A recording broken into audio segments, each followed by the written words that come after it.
Hello fellow viewers, welcome to the show. On today's episode, we shall be discussing some of the issues with regard to traveling abroad for greener pastures. With me in the studio to discuss further about this is a Cameroonian national who lives in Thailand. So without any further delays, let's get right onto it.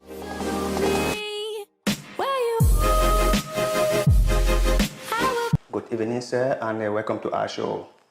Good evening. Yeah, and sir, since it's your first time on our show, I would like you to introduce yourself to our audiences out there. Well, actually, I'm called Esaw Terence, and my nickname is Terry. Oh. I'm a Cameroonian living in Thailand. Okay, sir. And can you give us a general idea about why many people, especially the youths, travel abroad? Yeah, actually, there are many reasons why youth travel abroad. It can be internal reasons or external reasons, but mostly it's either for greener pastures or that they are looking for a way to improve their lives, or they are going for studies. As for greener pastures, what are some of the reasons why these young people feel like there is no hope for them to stay back home? That is why they want to travel abroad. The main reason is a lack of employment. There is high rate of unemployment back home. So they think that going abroad, they will have greater opportunities. And so you've been in Thailand for a while. So we would like to know, how did you plan for your trip to Thailand? Like, were there some difficulties that you need to handle? Yeah, before coming to Thailand, I came to realize that there are opportunities, teaching opportunities in Thailand. So I had to do some paperwork.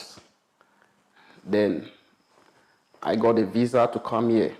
And before you came here, did you reach out to some people who were already living here to get some advice about how things work over here? Yeah, I had a lot of friends. Some are still in Thailand and some are out. They directed me on what to do.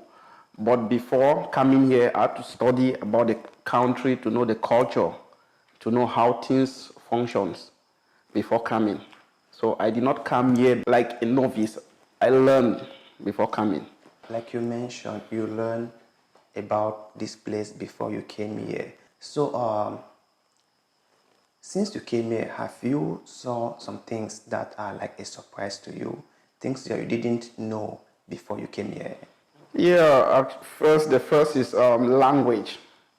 When I came, it was very difficult for me to express myself. I spoke in English, nobody could understand me. And secondly, my greatest experience was the food. Yeah. Many sugar and spices. Yeah, and talking about the people that you reached out to before you came here and the advice they provided, were those advice helpful to you? Yes, because I was planning to travel to Thailand in the month of December. They said, no, don't come during this time. The best time to come to Thailand is during the month of March, April. So they gave me many advice. And even when I came here, they directed me on what to do. Oh. Say, you do like this is how you are supposed to talk, this is how you are supposed to move around to apply for jobs, like that. So I had many advice from even those who I knew and even those who I did not. Oh, that's so nice. I came, I met many people. Like the first city where I left, Kalasin, I met many guys. They guided me, they gave me worksheets, lesson plans. They tell me, okay, this is how you're supposed to do, this is how you're supposed to present yourself, because it's different from the way teaching in Cameroon. So I got a lot from them. And I have spoken to a few Cameroonians on this show, and some of them have mentioned the fact that when it comes to documentation, it is always a problem. So my question is, Have you faced a similar problem or challenge when it comes to documentation? Yeah, it's true, really. I faced many challenges. When I came here, I stayed for about 7 months without having a job. Wow. So I went to Myanmar to change to non-B. So when coming back, I got stopped at the airport because when I went to Myanmar, I did not have photocopies of my document. So they said I should present my document. I said, please, there's no copies. Okay, you have to go back to your country. But luckily, I called my director. Yeah. So she spoke with them and said, this is my teacher, please allow him. So they allowed me. Then they said, okay, later on you are going to write TOEIC.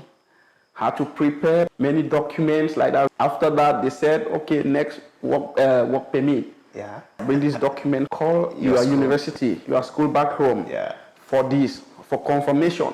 It was very stressful. But thank God, everything had to so work out well. Yeah, so you've completed the whole process, right? Yes, I did. Oh, that's great. That's great. I want to ask you, for like, how many years have you been in Thailand? I've been in Thailand for 6 years, 5 months. And within this period, have you encountered a problem or a situation that you felt like your skin color was a contributing factor? Yes, blacks as a whole is a problem. Your color alone is a problem. Sometimes someone will come and touch me. You black man, black, you're very black. Some will they abuse me. For instance, when the epidemic that Ebola like that, yes, when it occurred. In class, when I was teaching, one student came to me, teacher, you have Ebola. I said, oh, what's the problem? So I got angry, but I had to let it go. Yeah, I had to behave myself. When I was looking for a job, I went to one school. I spoke with them on phone. Yeah. They said, okay, please come. So when I went there, no, we don't need you. We need a native speaker, white. White. But, well, I had to try. Right to the time I got a job. So it wasn't easy. As race, it's a big problem, a big challenge to many people, most especially Africans. Yeah.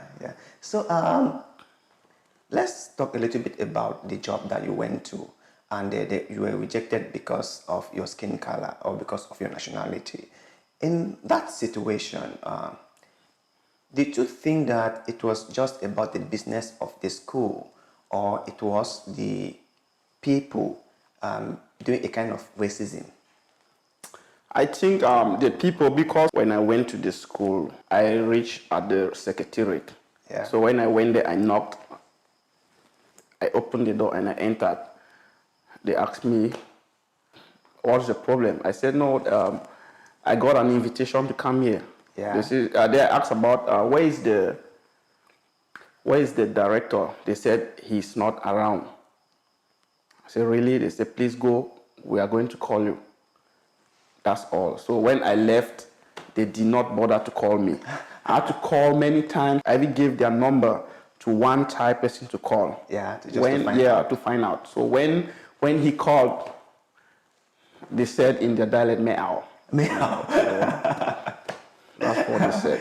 And that just brought something to my mind.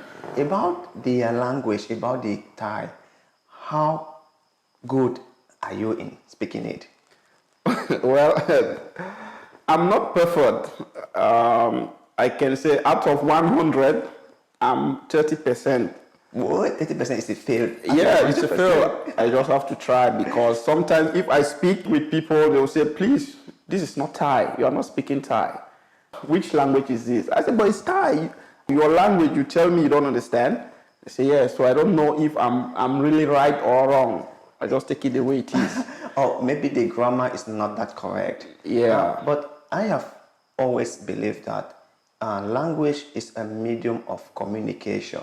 And the most important thing is if the person you are talking with is able to understand what you are saying. That is the most important thing. Yeah, and that's when true. it comes to Asians or the Thais in particular, they always feel like you need to speak their language correctly. That's it. Yeah, they forget to understand that we are not their national. We are not from Thailand. We are just people that came in. No matter how we learn the language, there will be some differences in pronunciation and the way we use the words. So was there a particular reason why you chose to travel to Thailand? So I came purposely to teach and to do research on how I can improve my knowledge on computer, because I knew from Thailand I can have an opportunity to have a visa to travel to Japan, where I can study more. But it's rather unfortunate that when I came here, it was very difficult for me to have a visa to go there. So I had to teach. Keep on teaching. But I think it's not too late, you know. You can still go to Japan if you really want to go to. You just need to work harder, get more information about what you want to do in Japan. So when you first arrived in Thailand as a beginner, what are some of the challenges that you faced? At the airport, after I checked in, I came out. Yeah. So I took a taxi.